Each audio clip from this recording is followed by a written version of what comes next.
Bienvenue sur la chaîne. Si vous êtes nouveau, n'hésitez pas à vous abonner et activer la cloche de notification. Nous commençons avec Lucho dans une pièce, qui regarde des vidéos de ses victimes hurlant et souffrant. Ce gars est un sadique complet, parce qu'il rit comme s'il était sous drogue, et semble vraiment apprécier de les voir se débattre. Braulio a drogué Monica avec des sédatifs lourds qu'elle ne peut même pas se réveiller, ou bouger et semble être très faible.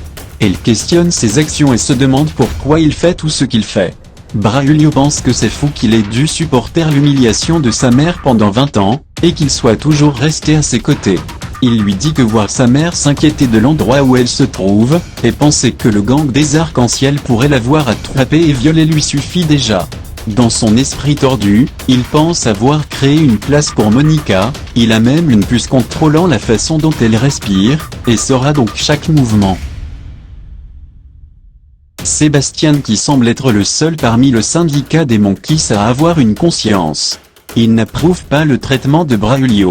Alfonso est assis et se réjouit du traitement de Braulio, sans savoir que Monica est sa petite fille.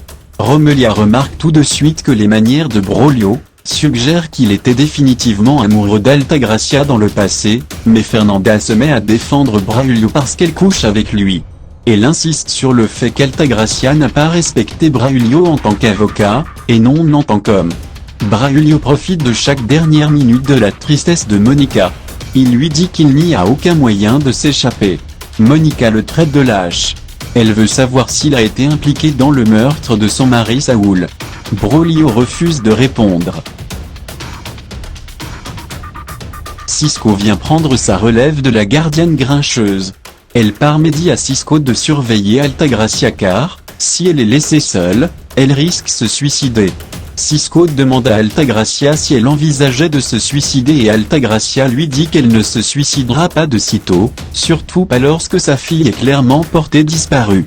Elle est désespérée et a besoin d'aide pour trouver Monica. Cisco lui dit qu'il ne s'occupe pas d'enfants, mais qu'il peut imaginer à quel point il se sentirait désespéré si quelque chose arrivait à sa mère. Altagracia se met à pleurer et elle suggère un peu qu'elle peut aider sa mère sans lui dire que c'est un pot de vin. Cisco lui demande quoi elle veut en retour et Altagracia lui dit qu'elle veut rencontrer quelqu'un, elle ne sait pas s'il va l'aider, puisque tout le monde lui a tourné le dos. Elle se met à pleurer des larmes de manipulation, et Cisco tombe. Il accepte de l'aider. Léon emmène Nolia et sa mère à la fondation. Apparemment, la fondation est le dernier endroit où les Monkeys arc-en-ciel les chercheraient, donc c'est l'endroit le plus sûr. Ils n'ont aucun autre flic en dehors de Léon, et ne peuvent donc pas être placés sous la protection des témoins.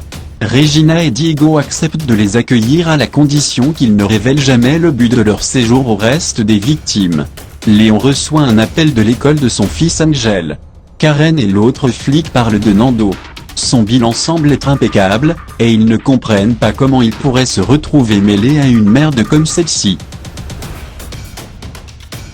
Nando, de son côté, donne à Lucho des informations sur le pirate informatique. Il a vérifié dans la base de données, et a finalement pu identifier la fille avec précision comme Noelia Molina. Lucho se souvient de sa sœur Lucia Molina, comme de la toute première fille qu'il ait tuée quand il était le seul membre des Monkeys arc-en-ciel, avant que les autres ne le rejoignent. Nando dit qu'il n'est pas un Monkey et Lucho le menace. José Luis rencontre Cisco qui l'emmène par l'entrée cachée de l'hôtel, il s'assure d'entrer seul et sans armes. Sur leur chemin, José Luis note que Cisco est très bon dans ce qu'il fait et suppose qu'Altagracia doit bien le payer.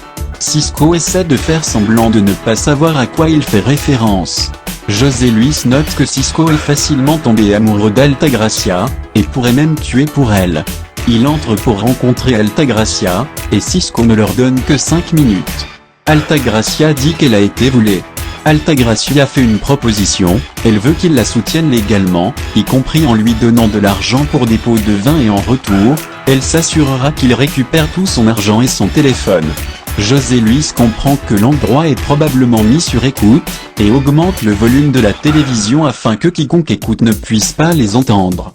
Par coïncidence, la gardienne était juste sortie de la douche et n'entendit que la télévision. Altagracia lui assure qu'elle n'interférera pas dans ses affaires et cela semble être une bonne affaire. José lui se rapproche et elle lui dit qu'elle ne lui fait pas confiance, il lui dit qu'il ne lui fait pas non plus confiance. Ils font un marché et Altagracia lui dit que même s'il pourrait la détester, elle est une femme de parole.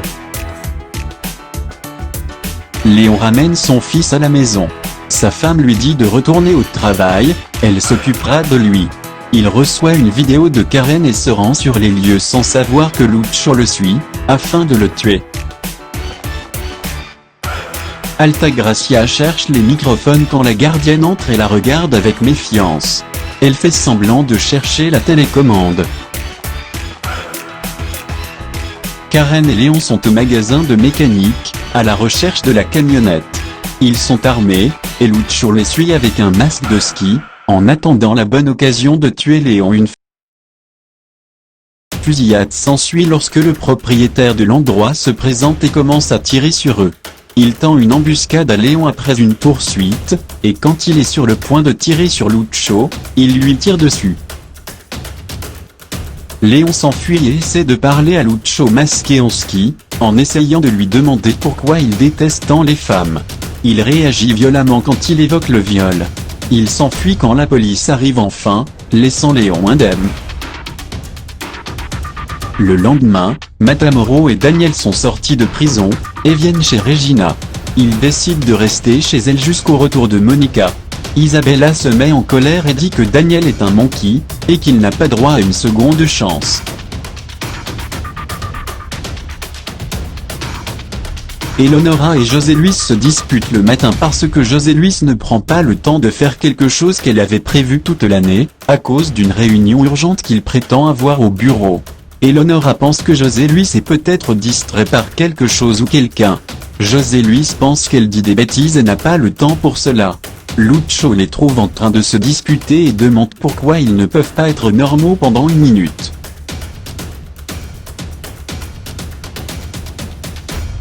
Léon et Nolia sont en train de parcourir certains dossiers concernant Nando, et Nolia est presque sûre que Nando était l'un des monkeys arc-en-ciel qui l'ont attaqué l'autre jour. Elle veut que Léon vérifie si Nando a une blessure à l'oreille. C'est le jour du procès, et la famille des monkeys s'est assise d'un côté, avec la famille d'Altagracia de l'autre côté. Regina et Daniel racontent qu'ils ne connaissent presque personne de l'autre côté, quand Alfonso entre, et Regina le reconnaît immédiatement comme le père de Raphaël. Sébastien et Fernanda se disputent à propos de Monica. Sébastien a l'impression qu'ils ont tort de s'impliquer dans des crimes honteux. Il veut rester et s'assurer que Monica ne souffre pas pour ce qui était apparemment les péchés de sa mère. Il refuse de croire que leurs parents étaient de vrais violeurs. Fernanda refuse de croire qu'ils ont tort et veut aller au procès. Elle parvient à convaincre Sébastien de l'accompagner. Le procès est en cours et l'avocat d'Altagracia est vraiment en train de démolir l'opposition. La réunion importante de José Luis est dans son bureau. Il regarde le procès via Skype Watch, grâce à une femme qui a une montre avec caméra, qui lui transmet la procédure d'Altagracia. L'avocat blâme Léon contre Rad d'avoir arrêté Altagracia sans aucune preuve, et il parvient à montrer au-delà de tout doute raisonnable, qu'il n'y avait aucune raison logique pour laquelle Altagracia aurait dû être arrêtée et que la police a tort. Léon appelle Karen pour qu'elle enquête sur l'oreille de Nando, et Karen lui dit que l'avocat effronté d'Altagracia le blâme pour l'arrestation. Lucho repère une autre victime. Léon arrive au tribunal, et il y a une grande audience à l'extérieur qui proteste afin qu'Altagracia soit libérée. Alfonso est au bord des larmes à la barre des témoins, créant une scène et pleurant sur la façon dont le monde entier a vu comment Altagracia a tranché la gorge de Raphaël, après des années à son service.